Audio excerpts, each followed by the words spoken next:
جب اسلام میں روزے فرض ہوئے تو حکم یہ تھا کہ افطاری کرنے کے بعد، جب آپ غروب آفتاب کے بعد افطاری کرتے ہیں نا،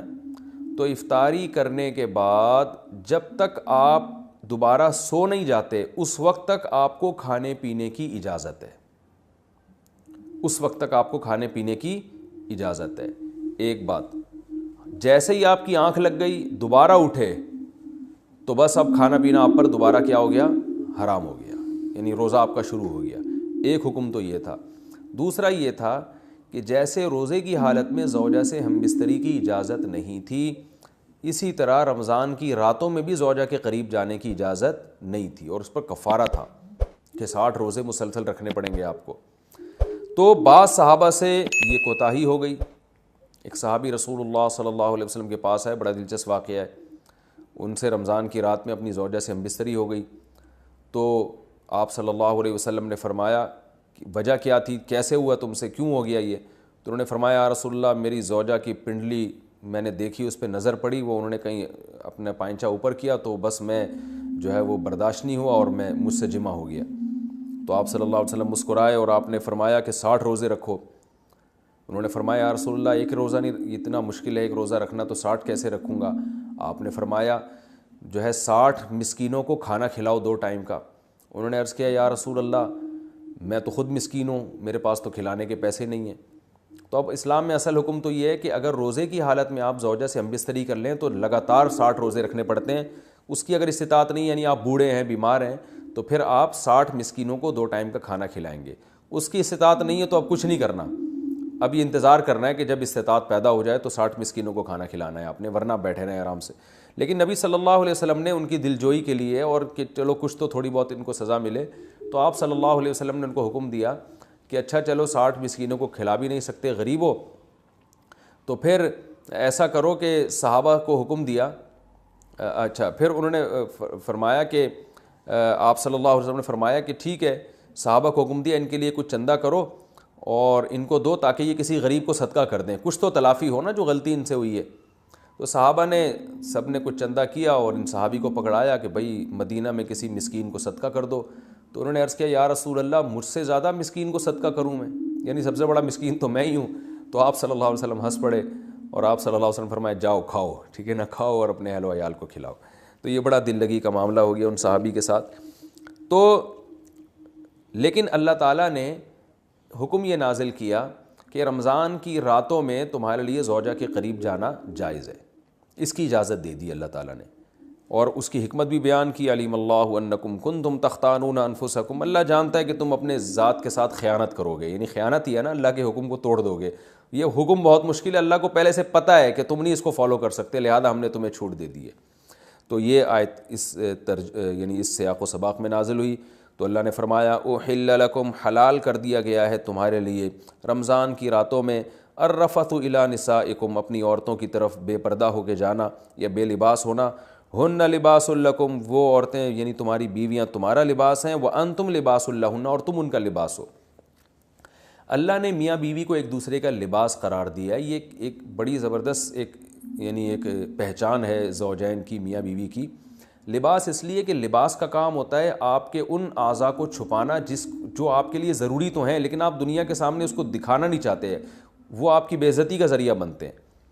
تو اللہ تعالیٰ نے مرد میں بھی سیکشول ڈیزائرز رکھی ہیں، عورت میں بھی سیکشول ڈیزائرز رکھی ہیں، اور یہ ڈیزائرز انسان کی فطرت ہیں، لیکن فطرت کے باوجود کوئی بھی ان چیزوں کو نمایاں نہیں کرنا چاہتا۔ یعنی جیسے آپ نے جانور دیکھے ہوں گے، وہ کھلے عام اپنی اس خواہش کو پورا کر رہے ہوتے ہیں،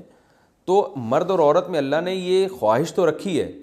مگر وہ کوئی بھی یہ نہیں چاہتا شریف آدمی کہ میں اپنی اس خواہش کو اس طرح سے پورا کروں کہ لوگوں کو پتہ چل رہا ہو، اس میں انسان کی بے عزتی ہے، رسوا ہو جاتا ہے۔ تو اندرون خانہ ہی میاں بیوی ایک دوسرے کی اس خواہش کو پورا کرنے کا ذریعہ بنتے ہیں، اور وہ ایک دوسرے کے ایک ایسی خواہش کو جو ایک عیب سمجھی جاتی ہے دنیا کی نگاہوں میں، اس عیب کو اندرون خانہ پورا کر کے اس کے چھپا دیتے ہیں ان عیبوں کو۔ اگر وہ میاں بیوی ایک دوسرے کے لیے لباس نہ بنے اور ایک دوسرے کے اس عیب پہ پردہ نہ ڈالیں، یعنی ایک دوسرے کی خواہش کی تکمیل کا ذریعہ نہ بنے، تو اس بات کا امکان ہوتا ہے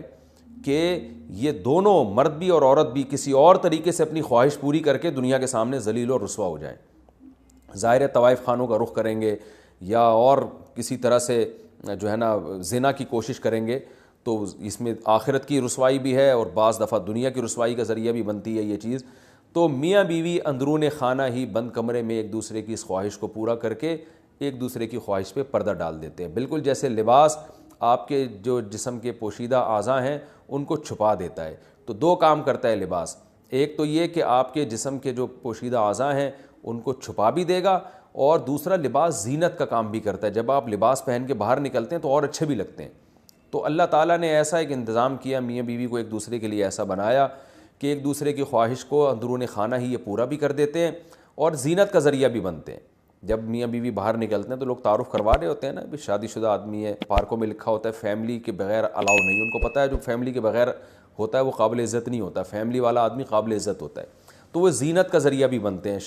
کہ بھائی شادی شدہ آدمی ہے، بال بچوں دار آدمی ہے، بال بچوں والا آدمی ہے، تو زینت اس لحاظ سے بھی کہ لوگوں کو اس سے خطرہ بھی کم ہوتا ہے، وہ ایسی اوباش لڑکوں جیسی حرکتیں بھی کم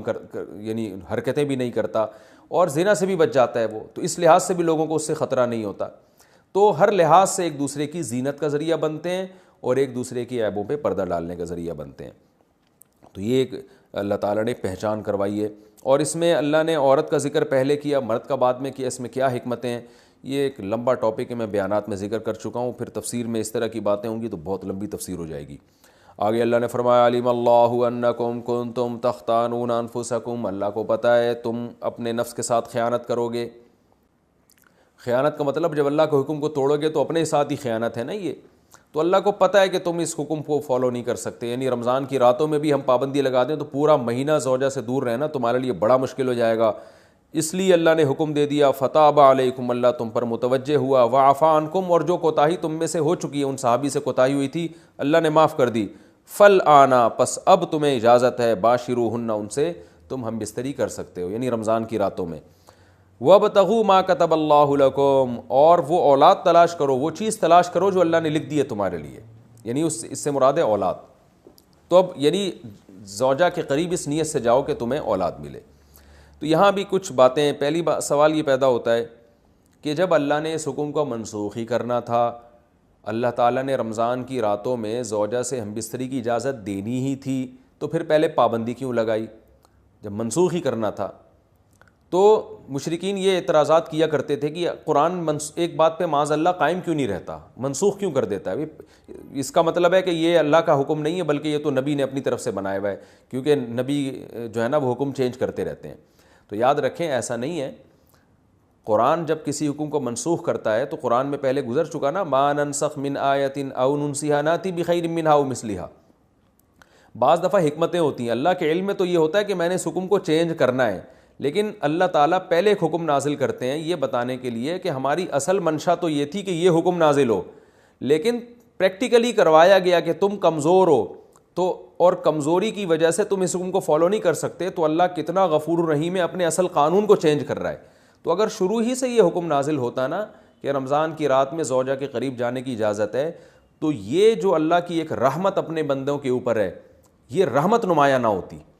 کہ اللہ اپنے بندوں، اللہ کی یعنی اللہ تعالیٰ نے بھی حکام میں لچک رکھی ہے، اور اپنے بندوں کے مزاج کی اور اپنے بندوں کے جو ہے وہ طبیعت کی اور ان کی طاقت اور قوت کو دیکھ کر اللہ نے حکام بنائے۔ اس کی مثال ایسے ہے جیسے 28ویں پارے میں آتا ہے کہ اللہ تعالیٰ نے صحابہ کرام کو حکم دیا تھا کہ جب نبی کے پاس جاؤ بات چیت کرنے کے لیے، آپ سے سرگوشی کرنے کے لیے، تو پہلے صدقہ کیا کرو، لیکن ابھی کسی صحابی نے صدقہ کیا ہی نہیں کہ اللہ نے حکم کو منسوخ کر دیا اور فرمایا کہ تمہارے لیے یہ حکم بہت شاق ہے، لہذا اب تمہیں اجازت ہے کہ بغیر صدقے کے نبی کے پاس چلے جاؤ۔ تو وہاں بھی علماء نے حکمت بیان کرتے ہیں کہ اللہ تعالیٰ اگر شروع سے یہ حکم دے دیتا نا کہ بغیر صدقے کے چلے جاؤ، تو وہ جو اللہ تعالیٰ کی اپنے بندوں کے ساتھ ایک لطافت والا معاملہ ہے، رحمت والا معاملہ ہے، وہ ظاہر نہ ہوتا۔ تو یہاں بھی ایسا ہی ہے، اللہ نے فرمایا کہ ہمیں پتہ ہے کہ تم نہیں حکم کو فالو کر سکتے، ہم نے حکم تو دیا ہے، تم دیکھو پریکٹیکلی کروا دیا اللہ تعالیٰ نے کہ تم سے اس پر عمل نہیں ہو رہا، لہذا جاؤ، تمہیں اجازت دی جاتی ہے کہ تم زوجہ کے قریب رات کو جا سکتے ہو، کوئی حرج نہیں ہے اس میں، لیکن جانے سے تمہاری نیت کیا ہونی چاہیے؟ وَابْتَغُوا مَا كَتَبَ اللَّهُ لَكُمْ، جو اولاد اللہ نے تمہارے لیے لکھ دی ہے اس کو تلاش کرو۔ تلاش کا مطلب نیت کرو کہ شاید اللہ مجھے اس سے نیک صالح اولاد دے دے۔ اس سے انسان پتہ چلتا ہے کہ اسلام اولاد کی کثرت پر کتنا حریص ہے۔ اور اللہ تعالیٰ کتنا چاہتے ہیں کہ اہل ایمان کی نسل بڑھے۔ قرآن میں ایک اور جگہ پر اللہ تعالیٰ نے زوجہ سے ہم بستری کا ذکر کیا تو وہاں بھی اولاد کا تذکرہ کیا ہے۔ وقدموا لانفسکم، فرمایا کہ حالت حیض میں تم زوجہ کے قریب نہیں جا سکتے، لیکن جب تم زوجہ کے یعنی جب پاک ہو جائے تو پھر زوجہ کے قریب جاؤ۔ وقدموا لانفسکم، اور اپنی ذات کے لیے آخرت میں ذخیرہ کرو۔ تو یہاں بھی مفسرین کہتے ہیں کہ اس سے مراد ہے کہ اولاد پیدا کرنے کی نیت سے جاؤ تاکہ وہ آخرت میں تمہارے لیے ذخیرہ بنے۔ تو فیملی پلاننگ کی جو دعوت ہے نا، اس کا قرآن و سنت سے دور دور کا بھی کوئی واسطہ نہیں ہے۔ جیسے ڈارون کا جو نظریہ ہے نا کہ انسان بندر سے وجود میں آیا ہے، یہ اسلام کے بالکل اگینسٹ ہے۔ اسلام نے صاف لفظوں میں کہا ہے، اور صرف قرآن نے نہیں، تورات اور انجیل میں بھی یہ بات ہے کہ براہ راست اللہ نے حضرت آدم کو مٹی سے پیدا کیا اور پھر ان کی پسلی سے اللہ نے اماں حوا کو پیدا کیا۔ یہ انسان بندر کی کوئی ترقی یافتہ شکل ہرگز نہیں ہے۔ بندر بالکل ایک الگ نسل ہے، وہ ٹھیک ہے اس کی بہت ساری چیزوں میں انسان سے مماثلت ہے، وہ ایک الگ بات ہے، لیکن اور مماثلت اس لیے کہ اللہ نے قرآن میں فرمایا کہ امم امثالکم، قرآن میں ایک جگہ آتا ہے کہ یہ جتنے بھی انسان مخلوق ہیں نا، یہ تمہاری طرح کی ایک امت ہیں، یعنی ان میں اللہ تعالیٰ نے بہت ساری چیزیں سیم رکھی ہیں تاکہ انسان ان سے مانوس ہو۔ اگر یہ جانور کوئی الگ ہی خلائی مخلوق ہوتے تو پھر انسان جو ہے نا ان جانوروں سے مانوس نہ ہوتا، ان میں دلچسپی نہ لیتا۔ جیسے کوئی جن کو دیکھ کے لوگ ڈر جاتے ہیں تو ایسے شیر کو دیکھ کے بھی لوگ ڈر جاتے ہیں۔ تو اللہ نے کچھ نہ کچھ مماثلت اس نیت سے رکھی ہے کہ انسانوں میں اور جانوروں میں کچھ مماثلت رہے، کہ انسان کو تھوڑی بہت ان سے انسیت ہو۔ تو اسی طرح یہ جو فیملی پلاننگ کی جو دعوت ہے کہ بچے دو ہی اچھے اور نسل کو کم کرو، یہ اسلام کے بالکل اگینسٹ ہے۔ تو اب دیکھیں ٹاپک اولاد کا چل نہیں رہا، لیکن بات آئی ہے زوجہ کے قریب جانے کی، تو اللہ نے بتا دیا کہ یہ تو عمل ہی اس لیے رکھا گیا ہے کہ یہ اصل میں تو اس کا مقصد ہی اولاد ہے۔ باقی فیملی پلاننگ کن صورتوں میں جائز ہے، کن صورتوں میں ناجائز ہے، کب مکروہ ہے، کب حرام ہے اور کب مستحب ہے، یہ اس کے ایک الگ احکام ہیں جو میں بیانات میں بتاتا رہتا ہوں، وہ آپ کسی بھی علماء سے آپ پوچھ سکتے ہیں، اس کا بھی تفصیل کا یہاں موقع نہیں ہے۔ تو ایک حکم تو یہ منسوخ کیا گیا۔ دوسرا وَكُلُوا وَاشْرَبُوا حَتَّى يَتَبَيَّنَ لَكُمْ، رمضان کی راتوں میں تو کھانے پر پابندی تھی کہ اگر آنکھ لگ گئی تو اب بس گئے، تو بعض صحابہ جو تھے وہ غلطی سے ان کی آنکھ لگ گئی، اٹھے تو پتہ چلا بھئی یہ تو اب تو کھانا پینا حرام ہو گیا، اور وہ 24 گھنٹے کا روزہ ہونے لگا ان کا۔ تو اللہ نے فرمایا اب تمہیں اجازت دی جا رہی ہے، کلوا واشربوا، کھاؤ اور پیو، حتیٰ یہاں تک کہ یتبین لکم الخیط الابیض من الخیط الاسود، کہ تمہارے لیے سفید دھاگا سیاہ دھاگے سے ممتاز اور جدا ہو جائے فجر کے وقت سے۔ یعنی سیاہ دھاگا سے مراد ہے کہ دھاگے سے مراد ہے لائن۔ جب مشرق کی طرف سورج نکلنا شروع ہوتا ہے نا فجر کے وقت میں، تو پہلے تو اندھیرا ہوتا ہے جب سورج نیچے ہوتا ہے، جیسے ہی سورج اوپر آتا ہے تو ایک روشنی ایسے سیدھی پھیلتی ہے، یوں نیچے سے اوپر کی طرف ایسے، تو عمود جسے کہتے ہیں۔ جب یہ روشنی ہوتی ہے تو اس کو صبح کاذب کہتے ہیں، جھوٹی صبح، یہ صحیح صبح نہیں ہے۔ پھر کیا ہوتا ہے کہ پھر ایک روشنی اس طرح پھیلنا شروع ہوتی ہے، یعنی ایسے اس طرح جو ہے نا لائن کی شکل میں سیدھی لیٹی ہوئی جسے لائن کہتے ہیں، اس طرح جو روشنی پھیلتی ہے وہ صبح صادق ہوتی ہے۔ اور ان دونوں لائنوں کے درمیان جو فرق ہے نا وہ تقریباً کراچی اور پاکستان میں 15 سے 20 منٹ کا ہوتا ہے، یعنی صبح کاذب جھوٹی صبح اور صبح صادق میں۔ تو یہ جو لائن پھیلتی ہے اس کو خیط ابیض قرآن کہہ رہا ہے، یعنی سفید دھاگا کالے دھاگے سے۔ کالے دھاگے مطلب پہلے جو بالکل سیاہ تھا وہ کالی لائن تھی، اب اس میں ایک سفید لائن آ گئی۔ تو سفید لائن جب بالکل ممتاز ہو جائے، صاف پتہ چل جائے کہ وائٹ جو ہے نا روشنی پھیلنا شروع ہو گئی ہے ایسے لائن یوں کر کے، تو یہ سفید دھاگا ہے اور وہ کالا دھاگا ہے۔ یعنی جو کالے دھاگے میں وہ سفید دھاگا ممتاز نظر آنا شروع ہو جائے تو اللہ فرماتے ہیں اس وقت تک تم کھا سکتے ہو، جس کو ہم سحری کا وقت کہتے ہیں کہ بھی سحری کا وقت اب ختم ہو گیا ہے، سحر کا وقت، اور اب جو ہے صبح کا وقت شروع ہو گیا اور فجر کی نماز کا وقت بھی شروع ہو گیا، جس کو عربی میں فجر کا وقت بھی کہتے ہیں۔ تو یہ من الفجر جو ہے نا یہ کب نازل ہوا؟ پہلے تو اتنی آیت نازل ہوئی تھی کہ تمہارے لیے سفید دھاگا سیاہ دھاگے سے ممتاز ہو جائے۔ تو یہاں بھی اللہ نے ایک اپنی رحمت کا معاملہ کیا، کیونکہ یہ کنایا ہے صبح صادق سے۔ تو ہوا یہ کہ ایک صحابی بیچارے رات کو بیٹھ گئے وہ اپنے تکیے پہ نا ایک کالا دھاگا اور سفید دھاگا رکھ کے، اور صبح دیکھنے لگے کہ جب یہ دونوں میں فرق پتہ چلے گا تو میں کھانا پینا بند کر دوں گا۔ تو نبی صلی اللہ علیہ وسلم نے ان کو فرمایا کہ بھائی اس سے مراد صبح صادق ہے، یہ نہیں کہ واقعی سفید دھاگا لے کے بیٹھ جاؤ۔ تو پھر اللہ تعالیٰ نے من الفجر کا لفظ بھی آسمان سے نازل کیا صرف من الفجر یہ لفظ نازل ہوا کہ اس سے مراد کیا ہے؟ فجر. ثم اتم الصیام الی اللیل، تو اس وقت تک تم کھا سکتے ہو، اس کے بعد مکمل کرو روزوں کو رات تک. رات سے مراد غروب آفتاب ہے. اصل میں تو رات عشاء کے وقت سے داخل ہوتی ہے، لیکن غروب آفتاب کو بھی عربی میں یعنی سورج جب غروب ہو جائے تو اس کو بھی رات کا وقت کہہ دیا جاتا ہے مجازن. تو اس میں پوری امت کا اجماع ہے سوائے شیعہ حضرات کے، وہ جب ستارے طلوع ہوتے ہیں تو اس وقت وہ کرتے ہیں، ورنہ پوری امت جو اہل سنت والجماعت کے چاروں مکاتب فکر ہیں، حنفی، مالکی، شافعی، احمد بن حنبل اور صحابہ کرام، یہ سب اس پر تقریباً متفق ہیں کہ غروب آفتاب کا وقت ہے اصل. اور نبی صلی اللہ علیہ وسلم سورج مکمل غروب ہوتے ہی روزہ کھول لیا کرتے تھے. تو اللہ نے اجازت دے دی کہ اس وقت تک جو ہے نا روزے کو مکمل کرو. وَلَا تُبَاشِرُوهُنَّ وَأَنْتُمْ عَاكِفُونَ فِي الْمَسَاجِدِ، اور مسجدوں میں جب تم ہو اعتکاف میں تو پھر زوجہ کے قریب مت جاؤ. یعنی اللہ تعالیٰ نے رمضان کی راتوں میں تو زوجہ کے قریب جانے کی اجازت دے دی، تو اس سے یہ وہم ہو سکتا تھا کسی کو کہ بھئی ٹھیک ہے ہم اعتکاف میں اگر ہیں تو رات میں اللہ نے تو اجازت دی ہے تو اب چلو اعتکاف سے نکل کے گھر سے جا رہے ہیں بیگم سے ملاقات کرنے کے لیے، کوئی ان کو روک رہا ہے بھائی اس کی اجازت نہیں ہے، تو کہ اللہ نے تو قرآن میں کہا ہے کہ رمضان کی راتوں میں تمہیں اجازت ہے. تو اللہ نے بتا دیا کہ اعتکاف والوں کو اجازت نہیں ہے. اعتکاف میں اگر کوئی زوجہ سے ہم بستری کر لے گا تو وہ روزہ اس کا ٹوٹ جائے گا. اور صرف ہم بستری نہیں، اور جو ہم بستری کے مقدمات ہیں بوس و کنار وغیرہ اس کی بھی اعتکاف میں اجازت نہیں ہے.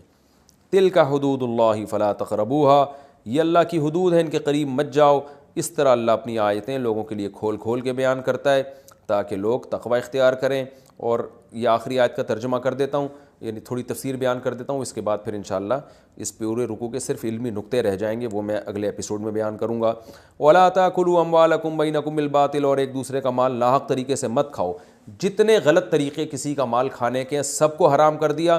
اور ایک طریقے کو اللہ نے خاص طور پہ ہائی لائٹ کیا ہے، وہ کیا ہے کہ براہ راست بعض لوگ نہیں کھاتے، حکمرانوں کو، تھانے والے کو، ایس ایچ او صاحب کو، ڈی ایس پی صاحب کو پیسے کھلا کے بھی لوگوں کا مال کھا رہے ہوتے ہیں، اپنے حق میں مقدمہ کروا رہے ہوتے ہیں. تو اللہ فرماتے ہیں حکام کو پیسوں کی لالچ دے کے پیسوں کے ذریعے خریدنے کی کوشش مت کرو کہ تم اس کے ذریعے لوگوں کا مال کھانا شروع کر دو. یہ